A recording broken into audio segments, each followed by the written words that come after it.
War and Revolution, section. Ferguson and the Mutilation of the Whole. In drawing up his balance sheet of Western colonialism, Ferguson rejects the habitual spatial amputation whereby, unlike Europe, the USA has nothing to do with this extended chapter of history, and rejects it to pave the way for an explicit apologia for the American Empire, from the Founding Fathers to the present. On the other hand, in order to avoid dark clouds spoiling his apologia, he proceeds to a tacit temporal amputation of the history of Western colonialism, de facto excluding the Third Reich from it. Ferguson certainly stresses on several occasions that Germany cannot but be regarded as an integral part of the West. But when he celebrates the political and moral superiority of the West over the rest, he seems to forget that Hitler's Germany was an integral part of the West, not the rest. There can be no doubt about this affiliation, and not only, and not so much, for geographical reasons. The Third Reich admired the British and American empires, taking them as its model. Hitler repeatedly stated that it was a question of building the German Indies in Eastern Europe. Even more frequent, especially after the invasion of the Soviet Union, were comparisons with the expansion of the American colonists in the West and the Far West, with the war against the Indians, the war waged on the Indians of North America. In both cases, the strongest race will be the one to triumph. The natives of Eastern Europe could not escape their fate of a radical reduction in their numbers and enslavement that awaited them. The American model also exercised its fascination on Mussolini, who, in November 1933, when preparations for the invasion and colonization of Ethiopia had already begun to be made, likewise paid homage to the harsh and alluring great conquest of the Far West.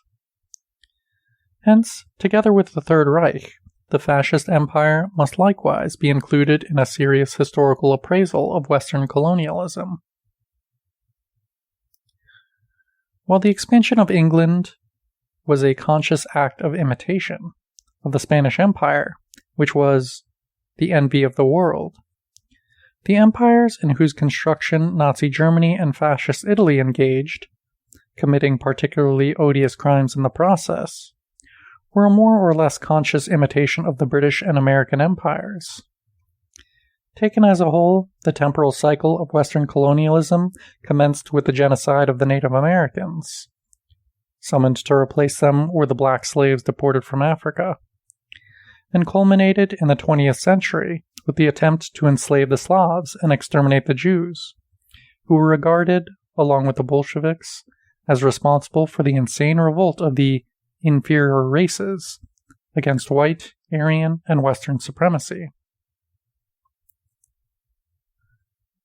Furthermore, the empire of the rising sun should not be excluded from any historical appraisal of Western colonialism that aims to be complete, and which, in formulating a moral judgment, takes account of the ethic of responsibility in the first instance. Certainly, at least prior to the mid-19th century, Japan cannot be regarded as part of the West. But another truth, brought out by numerous historians, including Ferguson, is equally clear.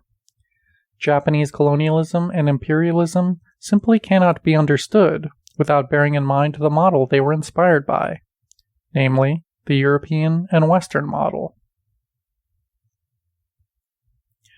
Apologetics for the colonial tradition and claims for the moral and political primacy of the West are based on mutilation of the whole. In fact, the mutilation we have just noted is not the only one.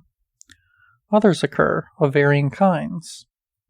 Ferguson refers favorably to, quote, a young man fresh from his first colonial war, Winston Churchill, who assigned the British Empire the glorious task of giving peace to warring tribes, end quote.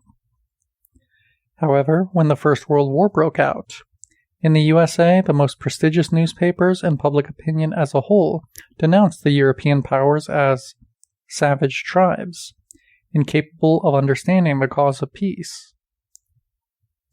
Indeed, the characterization is apt when we remembered that what happened on both sides of the Western Front was, quote, the growth of a culture of take no prisoners, who were sometimes even, quote, executed with rifle butts, end quote.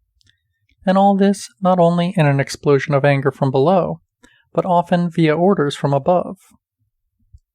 The characterization as savage tribes may well be apt, but in 1917 the United States, which decided to intervene in the war, joined them, and it was these savage tribes, European and Western, who forcibly dragged into the carnage the colonial peoples whom, according to Churchill, as subscribed to by Ferguson, they had the task of pacifying.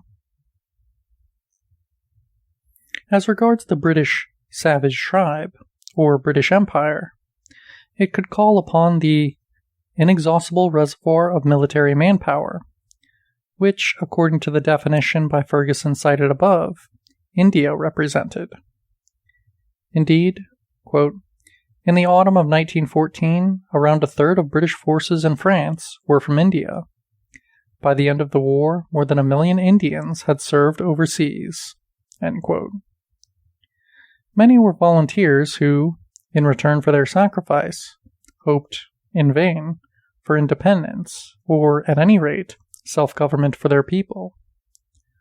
With them fought countless Africans who did not nurture hopes of any kind, but who were simply forced by the colonial power to fight and to die thousands of miles from home, or to die in their own land, but in the service of a cause that was not theirs.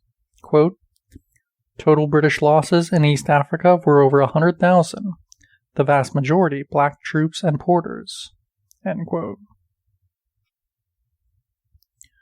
But all this was not enough for the British Empire, which also sought to obtain military manpower from the semi-colonies. The first president of the Chinese Republic that emerged from the overthrow of the Manchu dynasty recounted the answer given by him to the British consul, who was pressing for China's intervention alongside the Entente during the First World War. Beginning of long quote. 2,000 years ago, we discarded imperialism and advocated a policy of peace. I consider your characteristic appeal to force as extremely barbarous. Because we have advanced 2,000 years beyond you and have gotten rid of the old, savage, pugnacious sentiments, and have attained a true ideal of peace, and because we hope that China will forever cherish her moral code of peace, we are not willing to enter this great conflict. End of long quote from Sun Yat-sen. The least one can say is that the British Empire, and Western colonialism in general, can be credited with giving peace to warring tribes only by completely ignoring a major historical episode in which, along with the natural resources of the subjugated peoples, human resources were plundered and converted into cannon fodder. During the Second World War, the picture did not change. Quote, the colonial commitment to the empire proved every bit as strong as in the First World War. End quote.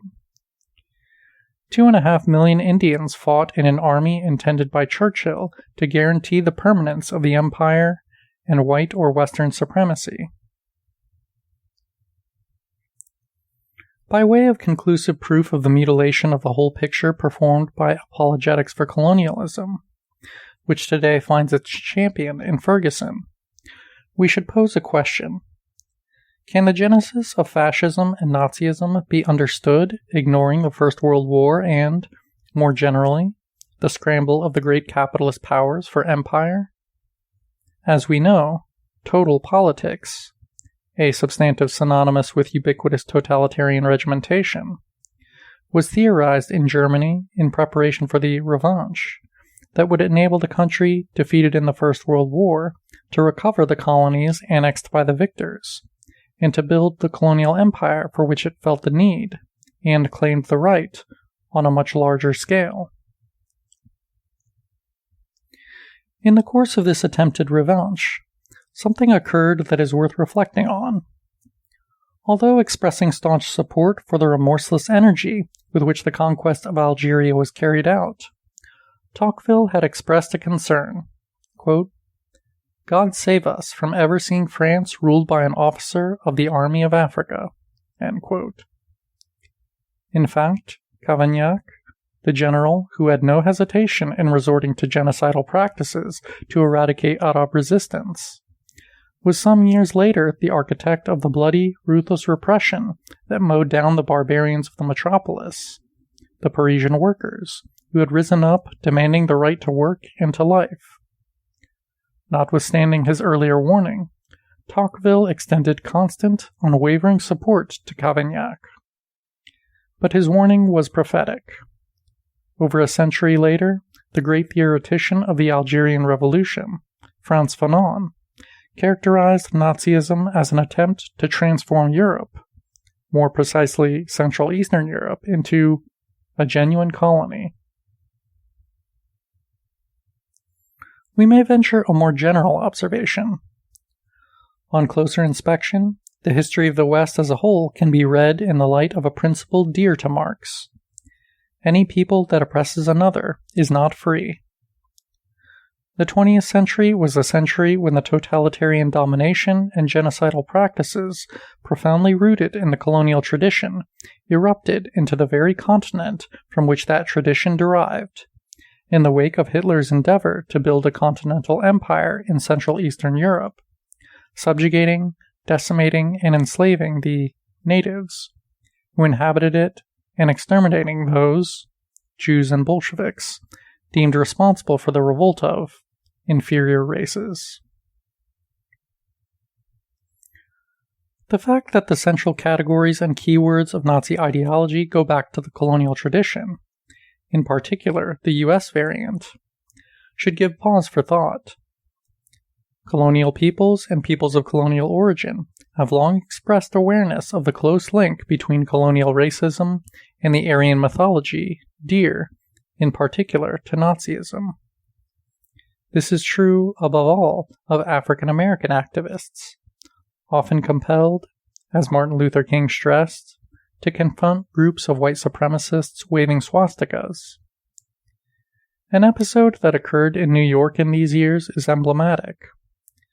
Without fully appreciating its significance, Hannah Arendt reported it in a letter to Carl Jaspers on the 3rd of January 1960. Quote, "A topic has been assigned to all the final classes of New York's high schools. Imagine a way of punishing Hitler. And this is what a black girl has suggested. He should be put in a black skin and forced to live in the United States." End quote. In a spontaneous, ingenious way, the black girl frankly imagined a sort of lex talionis, whereby those responsible for the Third Reich's racist violence were forced, like blacks, to suffer the humiliations and vexations of the regime of white supremacy tirelessly propagated and remorselessly implemented by them, but which in the southern USA would now rebound against them. Even anti-Semitic racism cannot be adequately understood if it is completely disconnected from the racism affecting colonial peoples, in which the British and American empires played a vanguard role. In his way, Ferguson ends up recognizing this when he writes, quote, "Since so few Germans emigrated to tropical countries, they were more likely to apply imported theories of social Darwinism and racial hygiene to Jews, the nearest identifiable alien race, than to Africans or Asians." End quote. The Third Reich's connection with the colonial tradition is strong and patent. After the Führer, perhaps the regime's major figure was Hermann Göring, who may be regarded as the initiator of the concentration camp system.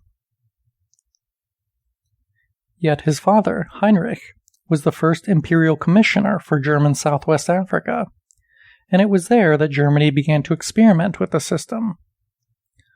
Survivors of the campaign of extermination launched against the Herero by General von Trotha were imprisoned in concentration camps where, quote, "men, women, and children were herded to be eliminated through work."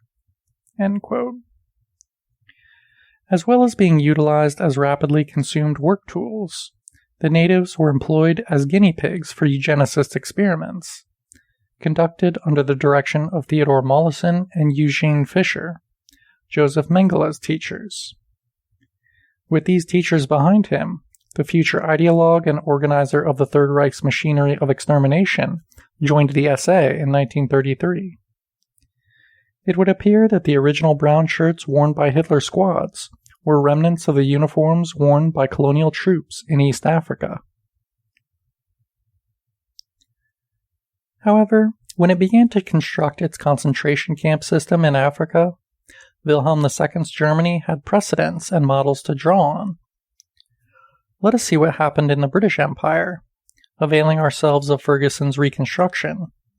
Quote, "To deprive the Boers of supplies from their farms, their wives and children had been driven from their homes and herded in concentration camps, where conditions were atrocious. At this stage, roughly 1 in 3 inmates was dying because of poor sanitation and disease." End quote.